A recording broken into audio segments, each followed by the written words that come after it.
Okay, Toyota Tamaraw Hilux head unit removal ng panel, no?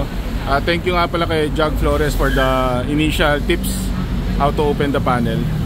Sige, Jomi. So may dalawa siyang screw dito, Phillips screws, dalawa. Then buo to, tatanggalin nyo buo. Start from here, pry open nyo, tanggalin nyo yung rubber, pry open. Tapos matatanggal din yun sa may gauge. Okay, nakaipit ito sa gauge yan. Puro clips lang, pakita mo yung ilan. Puro clip lang yan. Yan, puro clip lang. Dalawang screw lang, then puro clip na. Tapos clip din to. Yan, pagbukas niyan may dalawang bolts dito, tapos sa loob. Yan, sa dalawa. Yan, sa loob.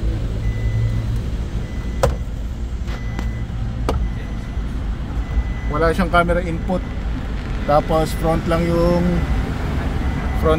speaker output. Okay, antenna, and that's it. Okay, Toyota Tamaraw Hilux head unit removal.